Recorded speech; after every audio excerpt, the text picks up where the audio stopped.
Sud Radio, les vraies voix qui font bouger la France, 19h-20h, les vraies voix de l'emploi. Jérôme Laverny. Le travail, c'est la santé. Travailleuses, travailleurs. Parce que nous vivons plus longtemps, il nous faudra travailler plus longtemps et partir à la retraite plus tard. Il y a des gens qui travaillent ici. Le pouvoir d'achat, c'est d'abord le travail, c'est la rémunération, c'est le salaire qui tombe chaque mois. Nous allons faire du bon travail ensemble. Qui vous permet de payer votre loyer, vos dettes, votre alimentation. Et voilà le travail. J'arrêterai qu'il y en a qui arrivent en avance le matin. C'est inadmissible. Mais qu'est-ce qu'il y a au-dessus du droit du travail? Je vous rappelle notre devise, travailler moins pour gagner plus.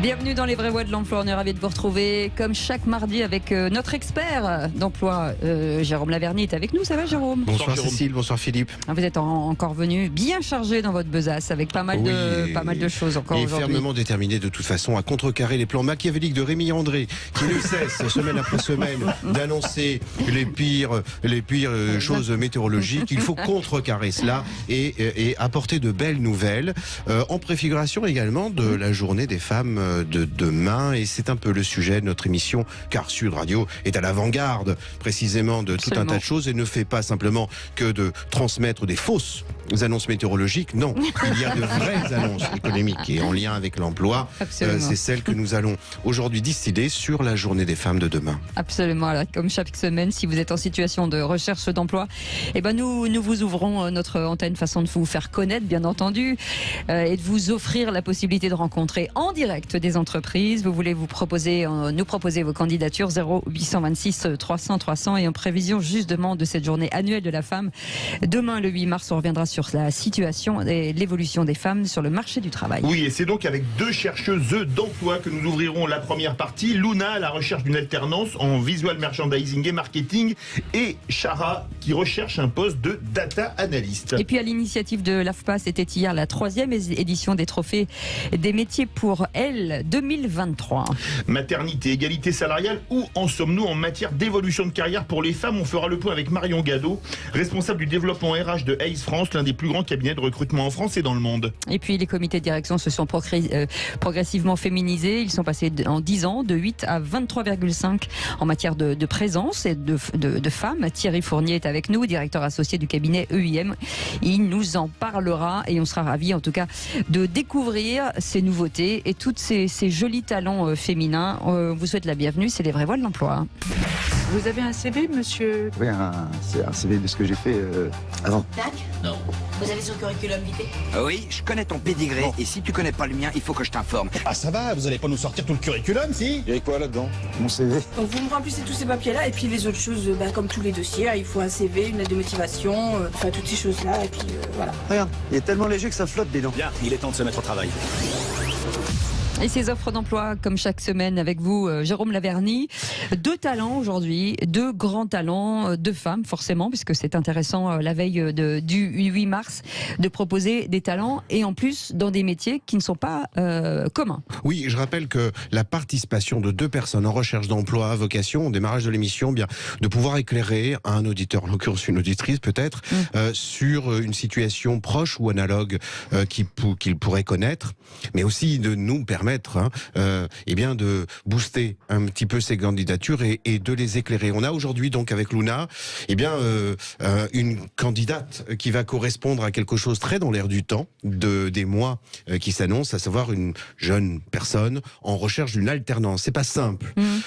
Et puis avec Chara, une personne diplômée venant d'un autre pays, et c'est pas toujours simple aussi de pouvoir se prévaloir de diplômes qui ne correspondent pas au pays d'accueil, en l'occurrence la France, ou parfois d'être trop diplômé pour répondre à une recherche professionnelle.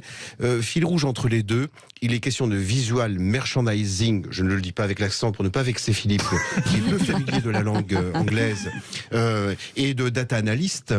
Dans l'un et l'autre cas, il est un peu regrettable, sans jouer les vieux schnocks, et là non plus, je ne solliciterai pas de comparaison avec Philippe David pour ne pas corroborer la malveillance de Cécile de Minibus, mais enfin quand même, on a des mots français quand même, on a des mots français pour dire ces choses-là, c'est un peu regrettable, et d'ailleurs on va en voir, et il va falloir aller au-delà des mots, parce que une des grandes difficultés, une des grandes vertus de notre émission, c'est d'éclairer, et de dire tiens, visual merchandising, et si on passait à ça, et si on passait à ça, et de permettre à nos auditeurs, chefs d'entreprise, d'apporter leur éclairage également. On va leur laisser la parole. Luna, on va démarrer par vous. Merci d'être avec nous aujourd'hui en direct. Vous cherchez un poste d'alternante. Vous êtes en visual merchandising et marketing. Expliquez-nous pour que tout le monde soit au même niveau, parce que là, vous nous avez perdu. C'est pas quelque chose qu'on entend tous les jours. Le merchandising, c'est tout ce qui a attrait à la présentation et à la mise en valeur des produits sur un lieu de vente. Donc les vitrines, qu'on peut en voir, magnifiques d'ailleurs sur Paris, des vitrines, des présentoirs, des packaging, voilà, ça regroupe un large panel de... En préparant l'émission, Luna m'indiquait qu'elle avait eu, il me semble, elle semblait s'en souvenir, peut-être 20 en mathématiques. Voilà une maladie dont on peut guérir. Je ne savais même pas que ça existait. Moi, voilà, c'est ça. Et qui ne conduit pas, qui ne conduit pas fatalement à la médecine ou à l'avocature, qui parfois dont on ne guérit jamais ensuite. En revanche, voilà, là le message c'est de dire à nos auditeurs et jeunes en particulier, oui, vous avez peut-être eu un très très bon bac et peut-être dans les matières scientifiques, il y a un destin ailleurs. Dans le visual, etc. Et dans d'autres choses encore. Voilà. Luna, vous avez déjà eu des expériences en stage, par exemple, dans le merchandising? Si oui, chez qui? Qu'est-ce que vous visez? Plutôt la grande distribution? Ou par exemple, la distribution de luxe? Allez-y. J'ai jamais eu encore d'expérience dans le merchandising, malheureusement. C'est vrai que du coup, c'était ma première année. Et j'ai voulu me concentrer sur ma formation et pas faire de l'alternance pour la première année. Donc, pas d'expérience professionnelle. Après, niveau choix, sincèrement, j'ai pas de choix, parce que je me dis que quelque chose qu'on peut apprendre, une stratégie commerciale qu'on peut apprendre dans une enseigne, que ce soit de luxe ou un supermarché, elle est utile partout, quoi. Ça reste une stratégie commerciale. Ce qui est intéressant, c'est que quand on regarde votre CV, quel est le cheminement finalement pour faire ce métier? Est-ce que c'est un métier est-ce que c'est quelqu'un que vous avez croisé, un partage d'expérience? D'où vient cette envie? Alors moi, personnellement, dans ma classe, j'ai toutes sortes de profils, donc je pense que tout le monde peut faire ce métier. Mais personnellement, j'ai fait un baccalauréat technologique art appliqué, donc STD2A pour l'acronyme. Ensuite, du coup, vu que j'étais très bonne dans les matières scientifiques, je suis partie dans une filière un peu plus scientifique. J'ai très vite regretté mon choix, donc je me suis arrêtée. J'ai fait une année de césure, donc là j'ai eu de l'expérience plus au niveau de la vente. Et j'ai eu aussi dans cette expérience professionnelle un peu des rencontres dans le domaine du merchandising, et c'est pour ça que je me suis rapprochée de cette formation. Il faut dire aussi à nos jeunes auditeurs que Luna est très très bien partie pour trouver une entreprise l'accueillant pour son alternance, car elle est en réalité, sans qu'elle ne le sache, diplômée du diplôme le plus demandé en France, à savoir celui de l'expression, de la bonne communication, et encore une fois armée de la plus grande qualité, celle de l'humilité alliée à la curiosité. Donc je recommande fortement, et c'est ce qui l'a conduit à cheminer de façon tortueuse, hasardeuse, mais curieuse par divers secteurs. Et Luna, par exemple, pour travailler dans le merchandising, pour des boutiques de luxe par exemple, vous avez des qualités, puisque vous êtes une langue maternelle française, mais vous parlez très bien l'anglais, l'espagnol et le portugais. Oui. Oui. Donc ça, c'est quand même un sacré plus. Ça va être très complète. Chara, désolée. Vous, bienvenue d'abord. Merci d'être avec nous en direct. Vous nous avez aussi apporté votre CV. Alors il est très long et très complet aussi. Et aujourd'hui, vous cherchez un poste data analyst ou business analyst. C'est pareil. On a envie de comprendre ce que ça veut dire et quels sont vos domaines de compétences. Oui, bonsoir à tous. Bonsoir à tous les auditeurs. Et je tiens à remercier Monsieur Laverny pour m'avoir donné cette opportunité de présenter ma candidature de data analyst. Justement, moi, je m'appelle Chara et j'ai un diplôme, j'ai un master en économie quantitative obtenu en Algérie. Et par la suite, je suis venue ici à Paris où j'ai fait un bootcamp de data analyst chez Ironhack. Voilà. Et maintenant, au cours de ma formation, j'ai eu à faire plusieurs projets, une dizaine de projets, qui m'ont permis d'acquérir plusieurs compétences, donc aussi bien statistiques que dans le domaine de l'informatique. Et là, je cherche réellement un emploi dans ce sens. Mais est-ce que je peux directement rentrer dans le vif? Oui, bien sûr. Ici, tous les projets que j'ai faits, c'est au niveau donc de la formation. Au niveau de la formation, c'est pas des projets qui ont été faits au niveau de l'entreprise. Et franchement, les quelques entretiens que j'ai eus, ils soulignent à chaque fois, est-ce que j'ai eu à faire ces projets au niveau de l'entreprise? Non. Donc en fait, ce qu'on veut reprocher, entre guillemets, c'est un manque d'expérience en entreprise. Oui. Et finalement, c'est que de l'expertise et pas de vécu. C'est ce que vous essayez de dire. Oui, parce que certainement, c'est pas pareil que comme une personne qui est rentrée en entreprise, qui a baigné dans l'entreprise, certes, mais c'est pas quelque chose ici de fatal. C'est ça. Jérôme Laverny, ça arrive souvent, ça, finalement, de se dire qu'on est bardé, mais on vous dit, mais oui, mais sur le terrain, vous n'avez pas d'expérience. Oui, tout à fait. Et ça dit la pertinence du cheminement de Luna, c'est-à-dire l'alternance. Oui. L'alternance procure cette opportunité d'avoir une première expérience. Une transition. Voilà. Et pour revenir, au cheminement de Chara, oui, ça arrive assez fréquemment, c'est bien malheureux. L'argument qui a été opposé à sa démarche consistant à dire « Oh, vous n'avez pas eu cette expérience », moi je le prendrais peut-être précautionneusement, parce que c'est peut-être un faux semblant pour dire, vous savez, malgré l'excellence de vos qualités, 3 petits points, on se reverra jamais. Vous voyez, c'est ça. Bon, alors il faut savoir faire la part du vrai là-dedans, mais c'est une problématique, c'est vrai. Eh ben, vous restez avec nous. D'un côté, nous avons Luna qui recherche un job plutôt en alternance dans le secteur du marketing, et d'un autre, nous avons Chara qui cherche, elle, un emploi plutôt idéal dans le data analyst. 0826 300 300. Elle reste avec nous de toute façon jusqu'à 20h. Donc on va continuer à leur poser des questions. Ça va les filles, vous êtes bien? Ça va. Bien, on s'occupe bien. Pour votre première radio, vous avez été très bien. Voilà, vous restez avec nous, on revient dans quelques instants. C'est les vraies voix de l'emploi avec notre expert Jérôme Laverny. On est ensemble jusqu'à 20h. Vous êtes sur Sud Radio. Merci de votre fidélité. Et les vraies voies de l'emploi, dans les vraies voies, il y a marqué vrai. Donc voilà, on est vraiment dans la vraie vie là, de l'emploi avec Jérôme Laverny. On a avec nous 2 jeunes femmes magnifiques, hyper diplômées, incroyablement motivées. Une qui cherche un métier, enfin en tout cas un poste de data analyst. Elle s'appelle Chara. Elle est avec nous. Ça va, Chara? Oui, très bien. Vous restez avec nous en direct. Et puis Luna qui cherche un boulot aussi dans le marketing et en alternance. Ça va, Luna? Ça va toujours. Vous pouvez poser des questions en tout cas. Et elles sont installatrices en thermique, sanitaire, soudeuses, conceptrices, développeuses, carreleuses. Elles viennent d'être récompensées dans le cadre de la 3e édition des Trophées des métiers. Pour elles, sont-elles représentatives d'un mouvement qui s'amorce? En tout cas, on va en parler avec Christophe Vandal qui est avec nous, directeur régional Hauts-de-France de l'AFPA. Bonsoir, merci d'être avec nous. Bonsoir. Parlez-nous de cette initiative, de ce 3e trophée des métiers pour elle 2023. Est-ce que c'est l'occasion enfin de donner accès à certaines femmes, ou en tout cas de les faire venir pour leur donner accès à des métiers qui naturellement ne pourraient ne pas les attirer?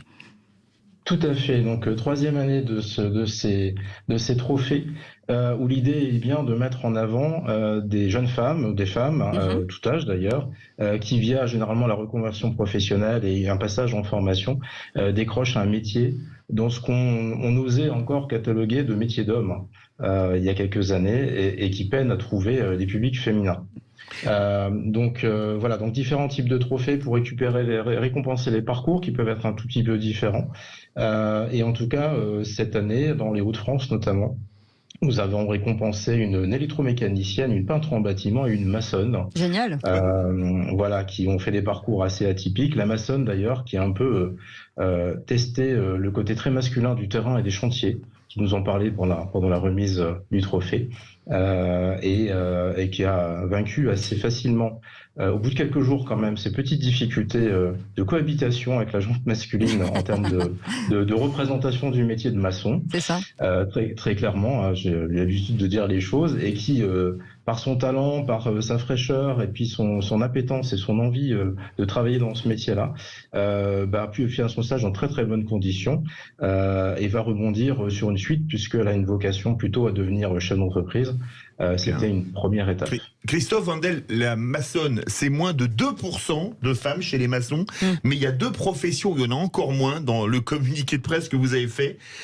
Installatrice thermique et sanitaire et installatrice de réseau télécom, où là on est à moins de 1%. Alors dire à moins de 1%, ça peut que progresser théoriquement, mais est-ce qu'il y a, les esprits sont en train de changer sur la mixité pour certains métiers, comme ceux-là par exemple? Tout à fait. Vraiment, les mentalités sont en train de changer. Les hommes et les femmes ont des compétences équivalentes. Dans certains métiers, il y a même un peu plus de précision et de finesse chez ces dames que chez ces hommes. Désolé. On est vraiment c'est la désolé. vie, c'est comme ça. Voilà, 1.0. Jérôme, vous pensez qu'il On va faire une coupure publicitaire. Vous avez demandé à la police, ne quittez pas. Il y a une vraie transformation. J'ai sorti quelques chiffres en 3 secondes.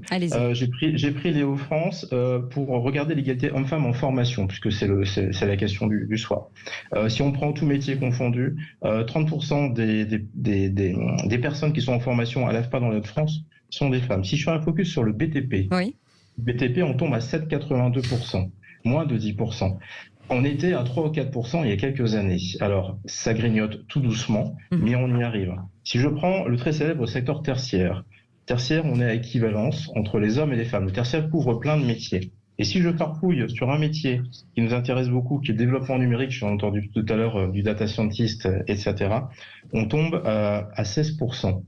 Et ces métiers-là manquent cruellement également de femmes, puisque on est dans de la conception, on est dans de l'analyse. De main-d'œuvre en général, et encore plus de femmes. Tout à fait, les deux types de métiers doivent se faire, et je voulais vous citer une expérimentation qui a lieu sur Roubaix avec un autre centre de formation partenaire et tout l'écosystème du Conseil régional et de Pôle emploi sur un truc qui s'appelle une formation un job qui est lié au métier du numérique et qui permet à des gens qui n'ont aucun diplôme, si c'est le cas, qui ont juste l'appétence de tester les métiers du numérique, de rentrer dans ce qu'on appelle une nurserie. C'est 5 semaines de programmation. Voilà, on joue, un peu comme si on était maçon justement ou plombier et qu'on s'amusait dans les cabines à essayer de faire les choses. On le fait pendant 5 semaines. Et derrière, ils vont en formation sur le métier qu'ils ont choisi et ils reviendront sur un incubateur, un peu comme une petite start-up, où ils vont bosser 4 mois pour certains d'entre eux, pour la moitié qui n'ont pas déjà trouvé un emploi. Et sur ces métiers-là, nous avons 29% de femmes qui rentrent dans la nurserie.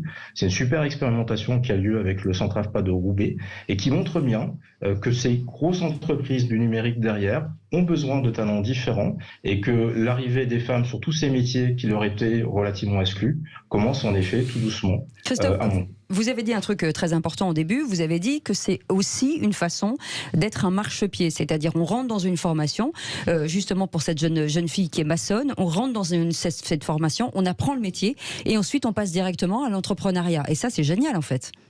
Tout à fait, tout à fait. Et en fait, c'est simplement que cette première marche, d'autres jeunes femmes n'ont pas osé le faire précédemment. Et pourquoi on met ces trophées et qu'on met ces parcours en avant? Parce que ce sont des superbes réussites, c'est des réussites humaines extraordinaires.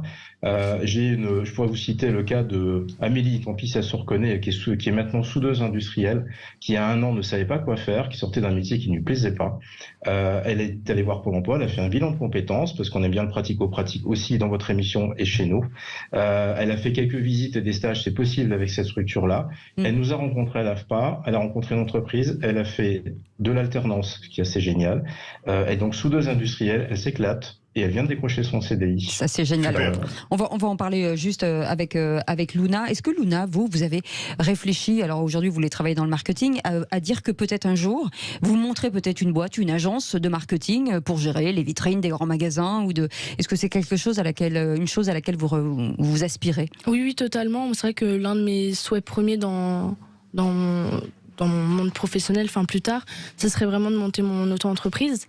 Après, je pense que le mieux, c'est toujours de commencer quand même en entreprise pour avoir les codes, bien sûr, avoir les codes, etc. Et d'où aussi l'alternance, qui est une superbe alternative. Mais oui, c'est vrai que mon souhait serait de monter mon entreprise. Chara, vous, pareil, de dire qu'aujourd'hui, si vous trouvez en tout cas un job, plus tard peut-être, c'est peut-être vous aussi de monter une start-up et avoir être finalement le leader et chef d'entreprise peut-être. Pour l'instant, c'est vraiment de trouver de préférence un bureau de consulting, là où il y a vraiment, c'est très diversifié, on apprend plein de choses, mais oui, c'est envisageable. Je vois loin quand je dis ça. Oui, là, oui. Mais là, pour tout de suite, c'est vraiment d'intégrer quelque chose. Une équipe. Une équipe, oui. Voilà. Est-ce que vous êtes prête, vous, à changer un petit peu d'orientation? C'est-à-dire que là, vous êtes data analyst, mais il y a plein de métiers annexes et connexes qui pourraient aussi vous intéresser ou pas du tout? Oui, pourquoi pas, mais en fait la finalité c'est ça, parce qu'une personne quand elle reprend ses études après un certain temps, ça veut dire qu'elle veut vraiment la chose. C'est réfléchi, c'est mûri, et puis c'est quelque chose, ça s'est pas fait à défaut ou bien de façon aléatoire. Elle se trouve là parce qu'elle veut la chose. C'est ça qu'on aime, c'est les convictions finalement, d'aller jusqu'au bout. Vous restez avec nous, on revient dans un instant. On va continuer sur cette lignée. C'est une émission spéciale femmes aujourd'hui. On les met à l'honneur parce que c'est nécessaire et parce qu'elles le mérite surtout. On revient dans un instant. Il y a quand même pas mal de garçons qui sont là pour parler de ces femmes. Et on les... Oui, Thierry Fournier, je regarde. Et pourtant, ils sont maltraités ce soir par certaines remarques. Je ne cite vice personne. Dis mais donc, bon. voilà, ça va. Oui, vous passerez pas dans le trou de la serrure. Vous n'avez pas la taille. Qu'est-ce que je vous dise? Arrêtez de manger, Philippe David. J'y peux rien. Allez, vous restez avec nous. On reste ensemble jusqu'à 20h.